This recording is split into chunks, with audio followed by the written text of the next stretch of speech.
Storygram Network. Hosting for this podcast is generously provided by Transistor at transistor.fm. Hi, my name is Laurelee, and this is It's Not About Food. So it's not about food, and it's not about weight. What is it about? Everything else, because it's never ever about food or weight, never ever, not even one time, not ever, ever, ever.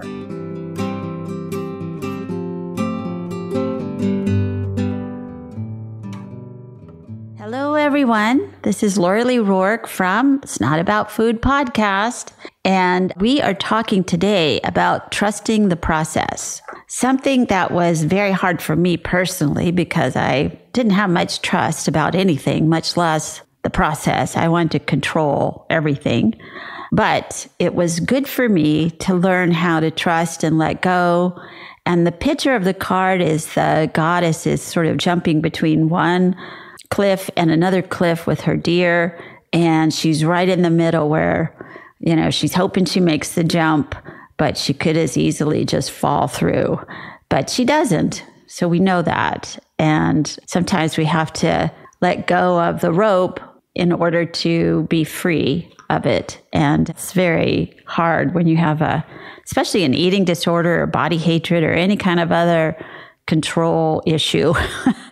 So the back of the card reads, recovery from body hatred and disordered eating provides many layers of learning that unfold uniquely and spontaneously. Trusting the process means that we all work through these experiences and issues at our own pace and in our own way. We can trust that our process is exactly right for us, and we don't have to waste precious time comparing ourselves to others. So it's such a good message, this podcast today, that you already have a trusted friend right in your own self. You are your own trusted friend. You're your own trusted confidant. You can depend on you.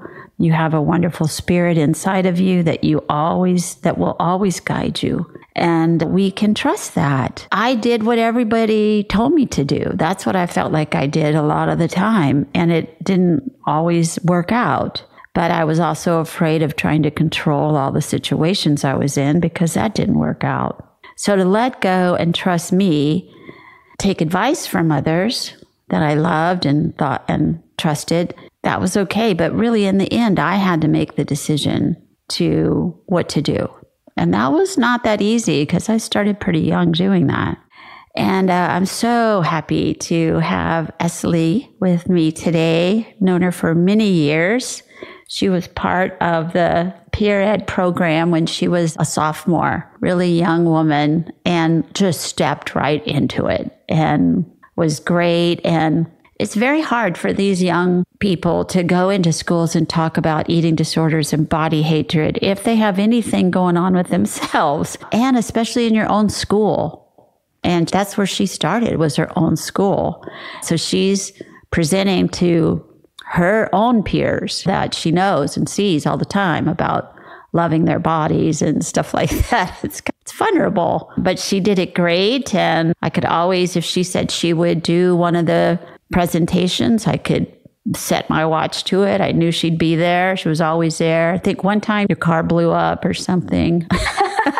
Something must have happened. Yeah. But I think you still took a taxi. I don't know, but you were very devoted, and your word was your bond. I mean, if you gave your word to do something, you'd walk through fire to do it. It was beautiful. So she picked this card, the Trusting the Process card, and I'm going to let her tell us why. Well, first of all, thank you so much for having me. I'm honestly so excited, and just reflecting on how many years I've really been part of this program and how much it's actually really helped me in general. When I was 16, I was like, I'm going to go into psychology and I want to do, and I was just like reflecting back on all of that. And I'm absolutely thankful for this program. I don't know where I would have been if it weren't for the experiences. I was just thinking about the fact that we used to have those little meetings and we would talk. It was almost like a group therapy, and we would talk support about group. Yeah. Oh my gosh, it was amazing. So obviously being a part of Beyond Hunger and getting to talk to many other students and going in and just being like, you know what, I'm here trying to advocate about a message. And I also thought about this yesterday, and I was like, I think one of the number one reasons why I didn't develop probably an eating disorder was because I worked with, I was around girls that were, and I really distinguished, but these are ways that I can just not deviate to negative thoughts and negative emotions and not think about the media. And like all the things that I was really teaching, I was actually practicing. So to kind of shift gears from that, I definitely chose trusting the process because I feel like I've had a difficult time, obviously, trusting myself, but I feel like I've had a better experience trusting that things or situations or people or anything kind of happens for a reason, and it doesn't mean and it doesn't define my situation, or it doesn't define what it is that I have going on. I had to grow up very quickly, and I didn't know why that was, or didn't really understand why my parents weren't a part of my life, or why I had to listen to, instead of having a sibling bond with my brothers, it was more like they're more like my three fathers, or my sisters gotta take care of me. But as I get older and as I now, shift to taking that responsibility for myself of really being like, what a lot of the things that happen in your life are, what needs to happen. And you've come so far that it's like, it's okay. Ever since I've been in school, ever since I've been in college, I'm about to graduate, every job opportunity I've had, the only thing I do is put in my best effort. I just show up, I do my best, and anything that kind of comes along with that, I'm in for it. And I did have a lot of, anxiety, and especially within my romantic relationships of wanting to control situations, because I have a lot of control over like where I go to school. In a sense, I do and I don't. But where I go to school, like where I set my schedule, where I want to choose to work, like those things I have a lot of control over. But then obviously when it comes to romantic relationships and even friendships, that's like a little icky, muddy place to walk into, because you can't control how somebody reacts. You can't control how somebody treats you. You just have the control of removing yourself out of that situation. And I think that it's either you trust that whatever your gut is telling you, not coming from a survival mode, is what is meant to be in your process and what it's meant to happen in your life. So I think that to this day, I'm still trusting the process, because just like I was on a hike with my brother yesterday and it was the same thing. He had to grow up very quickly and he chose a career and he is now excelling and he's excited. He gets to travel and he gets to do everything he knew he was going to do after he graduated and actually excelled in his career. And like he told me yesterday, everything that you've had to sacrifice is now going to pay off. And I think that's like the biggest aha moment, because I'm like, I've worked my butt off every single day to be where I'm going right now, and graduating college and getting, a legitimate job where I'm not having to work 2-3 jobs to get myself through school or get myself through paying my bills and all that stuff, obviously, because my mother is in Mexico and my father's never really been in the picture. So I did always question sometimes, this is so hard. This is a lot. I have so much to take in. But I didn't ever give up, because I trusted the process and I trusted that it doesn't matter where I end up, but I know that throughout this entire time that I've been on my own, I've given it my 100%. So you have. It's been such a journey, but even when I was interviewing for this job, one of the managers or one of like my managers or whatever she is, she asked me, she's like, is there anything that you regret? And I'm just like, wow, I haven't even thought about any of that. Or I genuinely don't ever think, wow, I regret this, or wow, I regret that. Because I'm like, you know what? I don't really feel like I could ever regret anything, because if whatever didn't happen, I don't think I would be where I am today. So it does really make you think about like, I don't have that mentality where I'm just like, oh, I wish I could have changed this, or I wish things could have been different. I'm like, no, everything that I am and everything that I'm becoming is meant to happen. And there is absolutely nothing that I would change, even like with all the... I mean, it's wise beyond your years to think that, because I look back on my life and I think, if I knew then what I know now, I might have made a better decision, but I didn't. I did the best I could at the moment with what I had to work with. And like you're saying, and that turned me into who I am this minute, sitting in this chair talking to you on a podcast. Everything led to this and will lead to the next thing and the next thing. So yeah, I love that you said that. And as somebody who was watching you grow up kind of fast, when you first joined the program of the peer education program, your mom was here. And I remember you telling your mom, don't say anything bad about your body. Yes.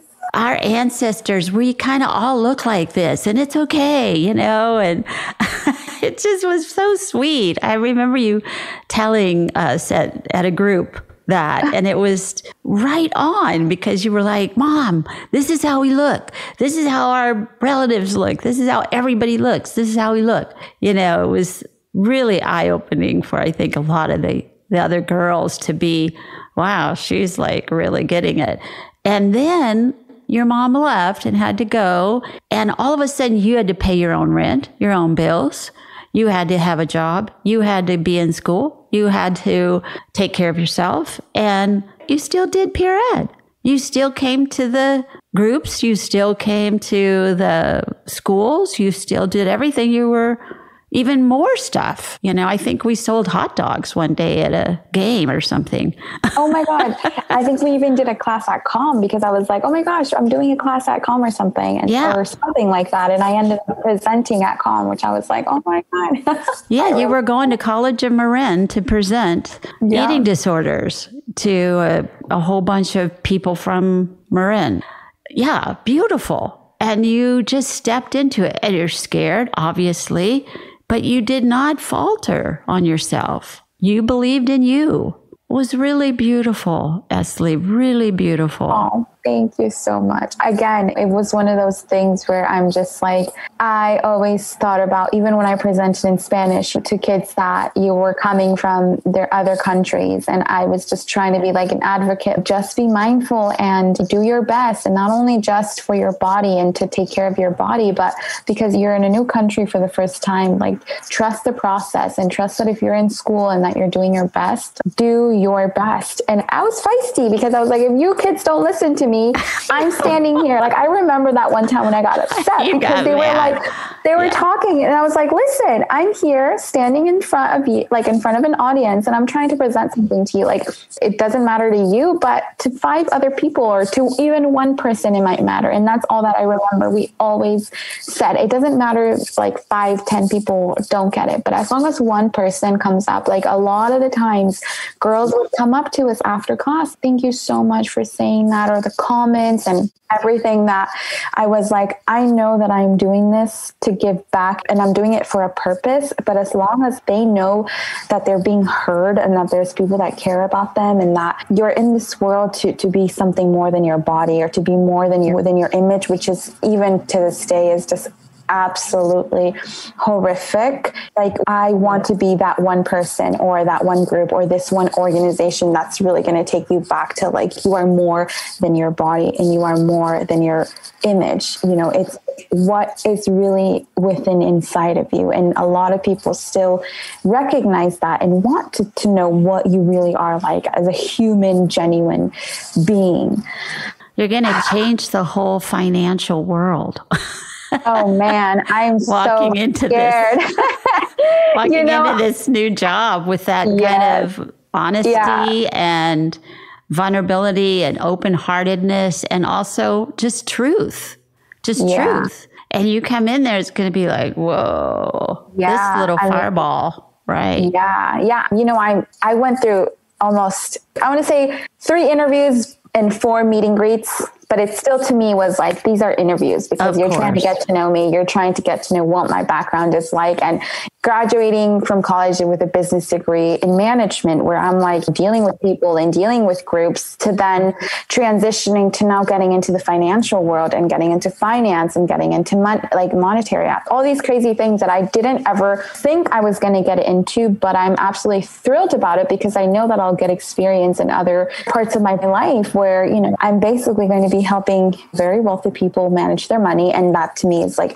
a huge responsibility, but it's also an opportunity to really learn and help people in that sense. It's definitely going to be a new experience, but I'm thrilled about it. And I went through all these interviews. So it seems like I'm suited and fitted for the job. Yeah. So I'm ready for it. And I've worked my butt off for so many years that like I told a lot of, you know, during the times that I was interviewing, I was like, you know what, to be quite frankly honest with you, I'm just ready to have a full-time job where I can devote my 100% to you and really learn and really take this knowledge with me, because these last 7 years, I've had to split myself into 40% school, 20% this job, and 30% this other job. And it's so difficult for me to know that not only just working and going to school, but trying to take care of my body, trying to take care of eating healthy, mindfully eating, and eating what my body wants and what is going to get me through 12 to 13-hour days or 14-hour days. Because if it's not me genuinely taking care of my diet and my sleep and my thoughts, and above anything, my thoughts, because that's when it's like, if you can work out 7 days a week, you can eat healthy and all this stuff, but if you don't take care of your inner thoughts, it's going to take you back to such a negative place. And that's when it's like learning to really follow that lotus flower symbol, which we always talk about. And I have that tattooed in my body, because it's like you can be in the muck and the nasty of the ponds, but you can bloom into this beautiful flower. And I feel like that's continuously what it has really represented in my life to what I've become. Storygram Network. Welcome to One Media, One Media. When you're whining with nurses. It's a place I like to call The Bleed. My name is Laurelee, and this is It's Not About Food. The art of being yay isn't just something he developed. Storygram Network. You have, and it's still unfolding. I mean, you're young, and you're, again, wise beyond your years, I think. But yeah, it's still unfolding. You're still that lotus flower opening at the top of the pond and still doing the work underneath. You're still doing that. And I love that you said, you know, I want to devote myself to this. It's too scattery where you've been for so long. You had this 20% here, 30% here. And then where's the time for Eslly? Like you got like a crumb. Oh my God. It's so real. It's so real, because once my mom went back to Mexico when I turned 18, I was working during the weekends when she was here. But then it's like, she went back to Mexico. My grandmother was sick. We came back and I sat on my bed and I cried. I cried for like 2 hours. I was like, what am I going to do? She's gone now. But I was like, I have 2 choices. I either work my butt off and make myself proud, or I cry here for another 10 hours and feel sorry for myself. It was a very like eye-opening moment that I never imagined I was going to have to negotiate that with myself. And then I was like, but here I am. You know, I started going to school full time. I was working 2 jobs. I thought to myself, what's going to get me through college, and thought about nannying and nannying in Marin County is such a good gig, and working in the restaurant industry is another great gig, which I've learned so much from working in the restaurant industry. I've worked, I started working at 15 and to this day, pretty much have still been in the industry for almost 10 years. So having that experience as well of getting to really work in a difficult industry and getting hands-on experience on what it really means to be under pressure, and at the same time have a restaurant job, have a nanny job, and then go to school and manage my time in that way. I'm just like, I am 25 years old. I turned 25 in January. And sometimes I'm just like, wow.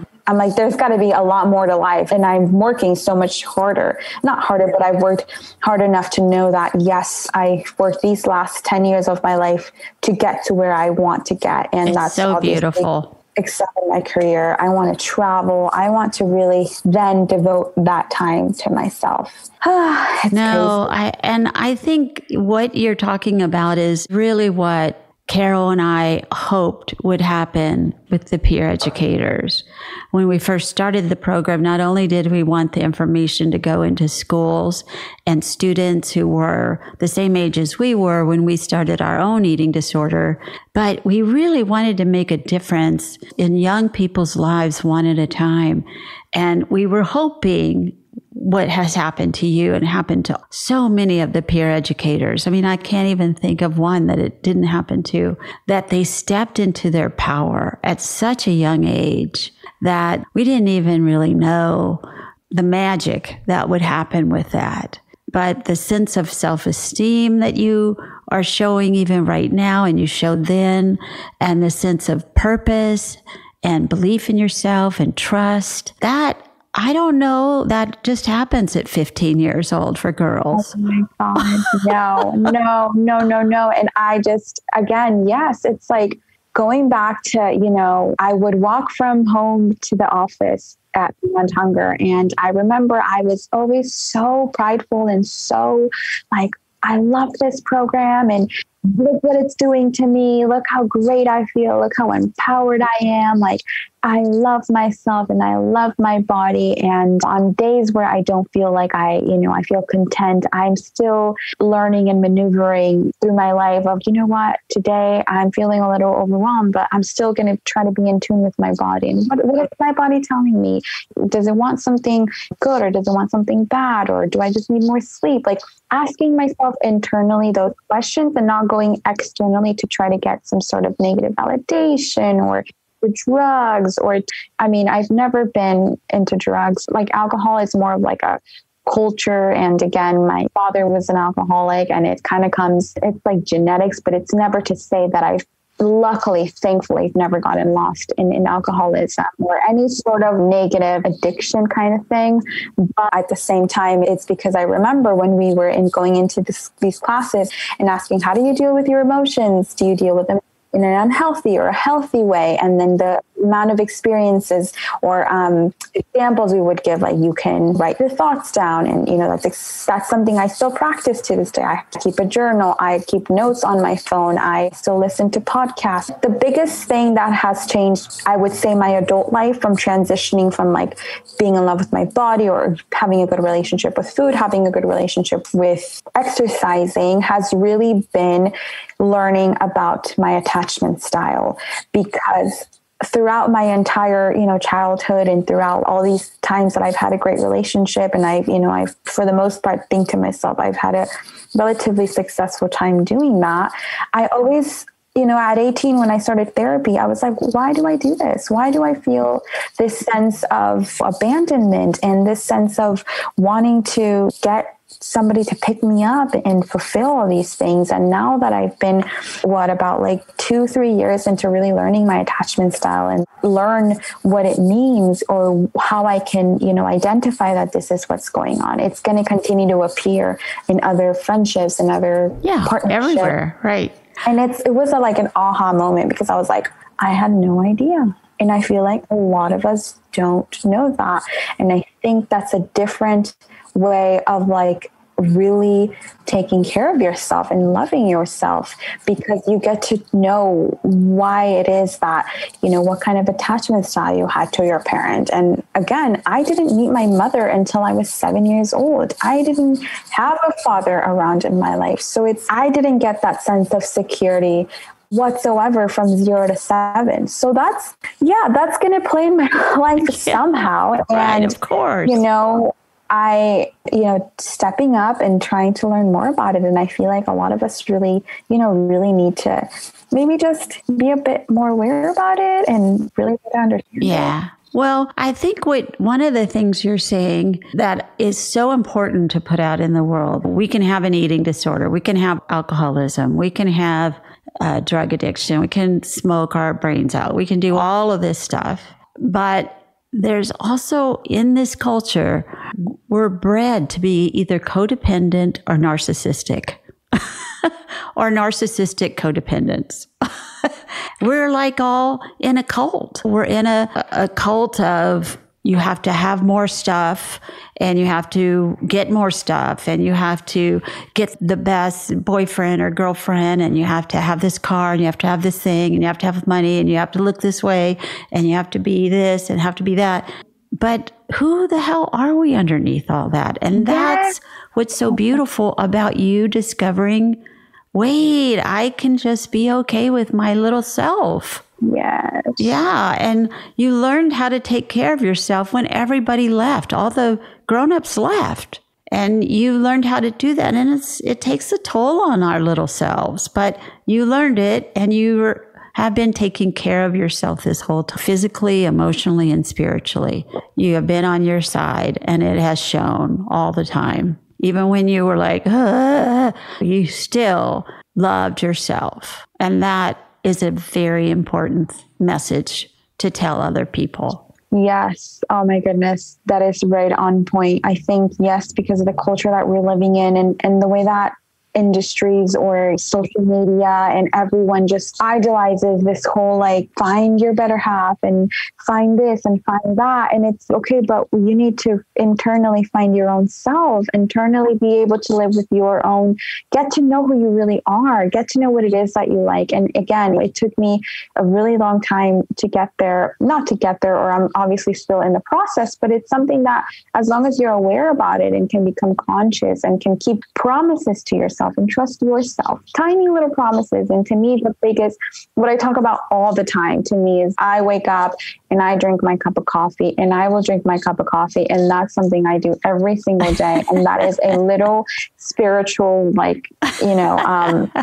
promise I keep to myself. Like a little ritual. Yes, my little morning ritual. Right. That is what fulfills me and what gets me through. It's crazy to say through my everyday life, because I sit, I drink on my coffee, I look out my window, and I'm just absolutely grateful and thankful for so beautiful where I am in my life. And again, throughout any negative experience that I've ever had, I just take it within a thankful process of thank you for showing me that these are parts of myself that I still need to work on. It's wonderful. For allowing me to show up in the most authentic self. I can't even imagine at 25 that I would know what is your attachment style would even mean. I would think that meant, you mean my belt, or I would not even get that, or anything you're saying. And again, it's just, this is a tribute to your work on you.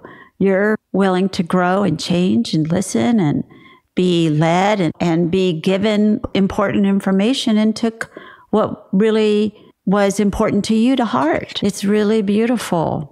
I'm so grateful for you being on the show today. Really grateful. You. So I wonder if you'll read this bottom part of the card, the today. Today, I will practice trusting my process and knowing that I am right where I need to be on my path. I will practice viewing each situation as a learning experience, and will be loving and accepting with myself as I move along my path. Oh, that's so beautiful. You could say, today, Eslly will practice trusting your process. Yes, I mean, it's so right on for you. And I have these cards right in my little coffee table. And, you know, when I'm either drinking my coffee or when I'm just like randomly doing something, I'll just pick one up and then I'll just read it to myself. And I'm like, this is what this means today. And, you know, I'm also still in therapy and I still have a great, wonderful therapist, and I'm still doing talk therapy. I'm still taking care of my thoughts. I'm still trying to take care of myself and eat healthy and going on runs and, you know, doing everything in my power. Of course, there's going to be days and times when I'm just like, oh, like I don't feel like doing this today, or I'm feeling a little sad, or I'm feeling a little confused. But I think the biggest things is when it's like, okay, well, that's okay. I can sit with this thought for right now, and then it'll either go away or I'll just continue to remember what my purpose in this world is. And oh my gosh, I don't know where I would be if it were not for Beyond Hunger, and the fact that I was able to influence a couple of my friends to join the program, and that, you know, we got to meet so many amazing girls throughout this journey, and that I still keep in touch with some, and I still see how they've grown. And it's just crazy. Life is wild, but I, you know, still, you know, thankful for seeing you on my birthday and getting to have that small chat. And the card you gave me, which I still have it right here, and it's like, trust your gut, bitch knows what's up. It's like, oh my God, that is hilarious. That's right. That's right. She knows everything. We have to trust her. It's amazing. Aww. I loved it. I love it. Thank you so much, Laurelee. Thank you so much. You understand, or I'm sure you do, or you like you are. This is what you are meant to do, and thank you. So excited about, you know, what else is coming for Beyond Hunger and how long it's been around. And, you know, I just checked the website yesterday too, and I was like, oh my God, I remember when we recorded that video. I know. I was like, oh my God, I was tiny. You were little. Like 17 or something. I was know. That you were even in that video, and it went all over the place at that young age. And I was like, will you be on a video? Sure. No problem. Yeah. Like you go talk in front of all these people. Yeah. Sure, oh yeah. I will. Count me in. And that again, in and of itself, helped me with my public speaking and feeling comfortable and confident. And that's like starting at that age and going into all these schools, not only here in Marin, but Sonoma County and like all these other places Berkeley, Berkeley, just all over the county, and being able to be like, you know what, if I can do this, I can go into this speech class at COM and do amazing. And I did. I passed with an A. And then not only that, but because you're talking about your own experiences and you're talking about the vulnerability. And I think that's my biggest, most wonderful experience that I know that led me to where I am today, that I was able to talk in front of an audience about something that is really important and really, really matters. Yes. And I don't think I would have wanted it any other way. So I'm still happy and thankful to be a part of that. So, and I am so happy that you're still here. I asked you to be on this show and you said yes. You didn't even bat an eye. Yes, of course I will. I really, really appreciate all your help all these years. Oh, and maybe you'll be our first Hispanic Latinx president.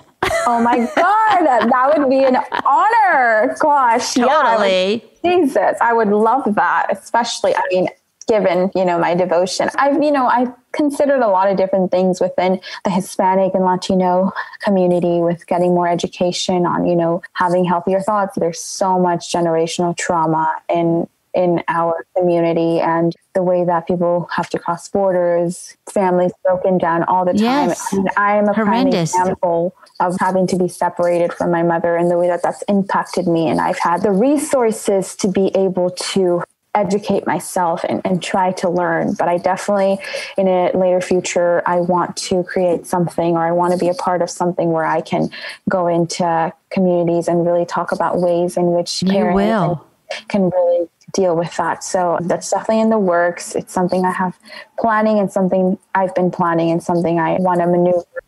Yeah. So thank you so much for appearing on the show today. I really appreciate it. It was amazing talking to you, and I'm going to continue to look at these cards, and I cannot even imagine how many of these I will look for. Okay. Every day. Thank you, Eslly. I'll talk to you later. Okay, so good to talk to you. Take care. Bye. Okay, bye. Thank you for listening. And be sure and follow me on Patreon, Instagram, Twitter, Facebook, and it's notaboutfood.com. Thanks.